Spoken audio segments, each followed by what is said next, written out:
High everyone, welcome back to my channel my doctors. আশা করি আপনারা সবাই ভালো আছেন, সুস্থ আছেন।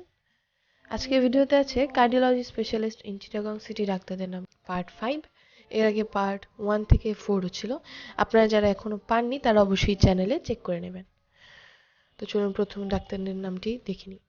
প্রথমে আছেন doctor Anisul Awal, MBBS MCPS medicine, FCPS medicine, MD cardiology, FSCAI USA, Chittagong medical college and hospital, cardiology specialist chamber, CSCR hospital, Nizam road, Chattogram.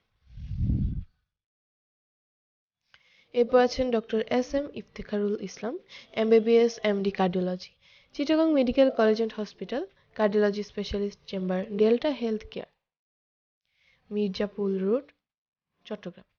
আপনাদের সুবিধার্থে জানিয়ে রাখি যোগাযোগের জন্য যে নাম্বারটি প্রয়োজন এবং যে ঠিকানাটির প্রয়োজন তার বিস্তারিতভাবে চ্যানেলের নিচে দেওয়া থাকবে, স্ক্রিনের দেখে নেবেন।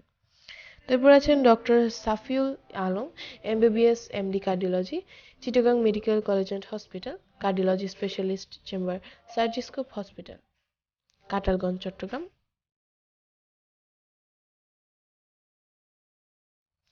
আছেন doctor Mohammad Kafil Uddin, MBBS MD cardiology, Chittagong medical college and hospital, cardiology specialist chamber, Chevron clinical laboratory, Nizam road, Chattogram.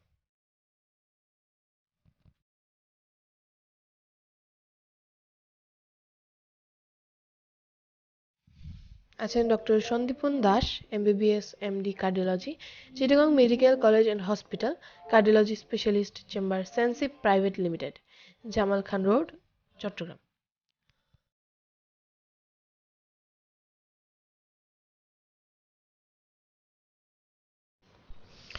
এরপর আছেন doctor Biplab Bhattacharya, MBBS D card MD cardiology, Chittagong medical college and hospital, cardiology specialist chamber, Max hospital and diagnostic, Chawkbazar, Chattogram. আছেন doctor Nasim Bhuiyan, MBBS D card DU, medical centre hospital, Chittagong, cardiology specialist chamber, medical centre hospital, Nizam road, Chattogram. তো viewers, আজকে video পর্যন্তই ছিল। আশা করি ভিডিওটি আপনাদের উপকারে আসবে। চ্যানেলে নতুন হলে অবশ্যই সাবস্ক্রাইব করে দিবেন এবং বেল বাটনটি অন করে দিবেন যেন নতুন কোনো ভিডিও আপলোড করলে তা আপনারা সহজেই পেয়ে যান। আর যদি ভিডিওটি ভালো লেগে থাকে তাহলে অবশ্যই লাইক, শেয়ার, কমেন্ট করবেন। শেষ পর্যন্ত ভিডিওটি দেখার জন্য অনেক অনেক ধন্যবাদ।